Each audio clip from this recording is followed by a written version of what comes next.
Alright, what's going on, guys? Today we are talking about macronutrients, aka macros. I just wanted to help establish a baseline of knowledge regarding what macros are and what they do before we get into how to set up your diet. So macronutrients are those nutrients that the body needs in large amounts.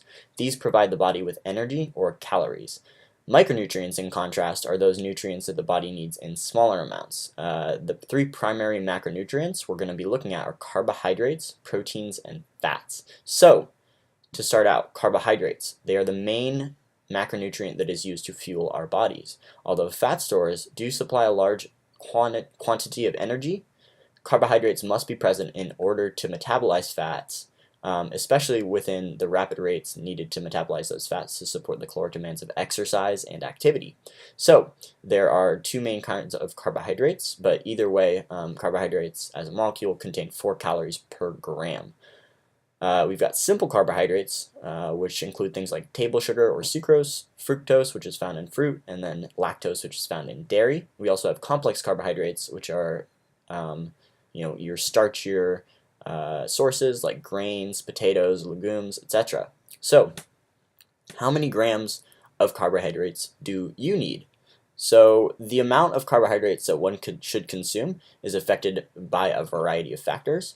However, generally we're going to look at a range of carbohydrate intake anywhere from 40 to 65% of total daily calories. So, you're going to look at carbohydrates as one of your main sources of energy. Therefore, it should make up a large proportion of your daily caloric intake. There are a couple of different factors that do affect if you're on the higher end or the lower end of that range, primarily activity. So the more you do, the more carbohydrates you should eat. But a couple of other factors like nutrient partitioning and insulin sensitivity are going to skew you either which way.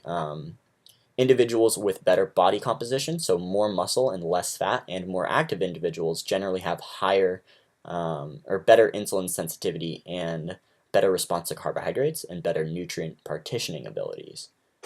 So something that I've heard generally on the internet, but other places as well, is that obese individuals should avoid fruit due to its high sugar content. I'm going to cite a 2016 study from Sharma et al. That proved that fruit actually has several anti-obesity mechanisms, so don't fear the fructose, the sugar in fruit, because it has several mechanisms that help prevent obesity, and overall it's just a good choice. If you're going to look at a simple carbohydrate, fruit is a fantastic choice. Another recent study published in 2018 was a 12-month weight loss study in which one group was low carbohydrate and the other group was low fat. They also took a look at genotype pattern and insulin secretion. So over the course of that 12 months, by the end, they found no difference in the two diets in terms of which one was superior for weight loss. They saw equal weight loss statistically between the two groups. So next up we have protein. Protein is the primary structural macronutrient within the body used to build up the tissues that compose our body. It is also heavily involved in metabolic, hormonal, and enzymatic processes. So healthy sources of protein include animal sources like fish, chicken, beef, dairy, and eggs. And plant sources include things like legumes, lentils, nuts, soy, etc. So generally, animal sources of protein have also a higher fat content. Think of beef and pork and whatnot. Whereas plant sources, especially things like legumes and soy, tend to have higher carbohydrate content. You also tend to see quite a high fiber content, as well as lots of good micronutrients and minerals within plant sources. So definitely try and include plant sources when you can. How much protein do you need? So there's a sentiment that is often propagated within popular fitness culture these days, and that sentiment is more is better. That is not always the case. So a common bro science myth that is often heard in the gym is that optimal protein intake lies at 1 gram per pound of body weight. However, my go-to kind of rebuttal for that is a 2017 meta-analysis co-authored by big names in the exercise physiology world like James Krieger and Brad Schoenfeld, which shows the benefits of protein topped off at around 0.8 grams per pound per day of total body weight in terms of increasing fat-free mass. However, you can be kind of on a higher end or a lower end of that spectrum. So I'm usually going to prescribe anywhere from 0.6 to 0.8 grams of protein per pound per day. A higher protein intake is usually for those individuals in a caloric deficit, so they're in a net energy balance. Protein has a couple of other benefits for this outside of strictly preservation of lean body mass. It has increased satiety, so it helps you feel full longer, as well as a higher thermic effect, so your body uses more calories to digest protein in comparison with other macronutrients. If you're trying to maintain your body weight or you're trying to gain muscle, you can sit comfortably at that lower end, closer to 0.6 grams per pound of body weight, just because your body isn't acutely trying to break down tissue to use for energy, so there isn't the need for a higher protein intake. So moving on, we have fats. Fats are an essential energy nutrient that supports hormones, micronutrient transport, and it insulates the body. So it's relatively calorically dense. It's got 9 calories per gram compared to 4 calories per gram for both protein and carbohydrates. We've got two main kinds of fat, saturated and unsaturated. Your saturated sources include dairy, eggs, fatty meats like pork and beef, and fatty fish like salmon. Our unsaturated sources are generally going to come from plants like nuts, avocados, and olive oil. So how much fat do you really need? Again, this is going to be individually dependent, but you're going to look at 20 to 35% of our total daily calories coming from fats. So we got to evenly distribute that between saturated and unsaturated fats. Generally, we're going to skew it towards unsaturated fats.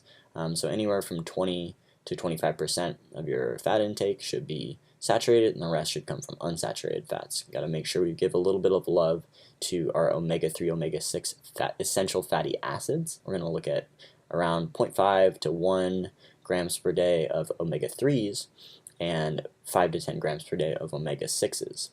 So since fat is our other primary energy nutrient, if carbohydrates are reduced, your fat intake needs to fill that gap in order to meet the energy demands. We can't just fill it with protein because it's a non-energy macronutrient, or it's not a preferred source of energy. So, on average, men tend to respond to a slightly lower fat intake, usually 20 to 25% of your daily calories, and women tend to respond better to a slightly higher 30 to 35% of your total daily calories fat intake. As long as you're meeting your daily requirements and prioritizing a balanced and healthy diet, you can choose to have a slightly higher or a slightly lower fat intake depending on your style of eating, food preferences, and other factors. I personally like to eat higher carb, lower fat, but I still get my 25-ish% of fat per day. Moving on to the fourth macronutrient, which is going to be alcohol. Alcohol is relatively calorically dense with 7 calories per gram, and it's metabolized differently than our other macronutrients, so it's regarded as a non-nutritive calorie source.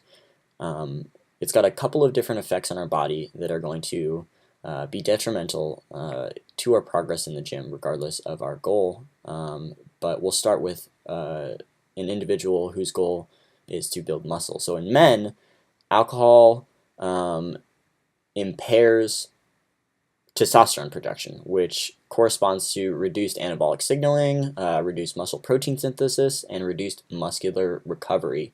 The more you drink, the more pronounced this effect is. So looking at, alcohol intake under 0.5 to 1 gram of alcohol per kilogram of body weight, which is going to depend on body weight, obviously, but usually staying below 4 drinks at the maximum, anywhere from 1 to 4 drinks, is generally regarded as the threshold to keep you safe from those negative effects. If an individual is looking at a fat loss phase, they're going to want to make sure that their calories are balanced if they are going to drink, so that the relative caloric density doesn't push you into a caloric surplus and sabotage your fat loss. If you know you're going to drink, right? So let's say it's Friday, and I'm going out, hitting the club Friday night. Over the course of the day, I would really try to minimize my fat intake and prioritize my protein intake. So, as a rule of thumb, before you drink, hit your protein intake for the day, and try and stick to protein and vegetables for most of the day to make up for, or to leave room for, the calories that you're going to get from alcohol. So when we're going to drink, we want to make sure that it's got the least possible caloric load. So if I'm going to go out and drink, a few nitro stouts, that's probably going to be a little bit more calorically dense than if I were to have a couple gin and tonics. So as a rule of thumb, beer contains around 150 calories per drink compared to 125 for wine, and anywhere from 100 to 110 for your average shot of hard liquor. So just, if you are going to drink, try and make it as friendly as possible to your progress, but my recommendation is to avoid alcohol, especially if you're in a fat loss phase. Thank you so much for listening. New video will be coming out next Monday. Be sure to like and subscribe. Leave me a comment if you have any questions, or if you want to recommend any ideas for any future videos. Thank you so much, and have a great day.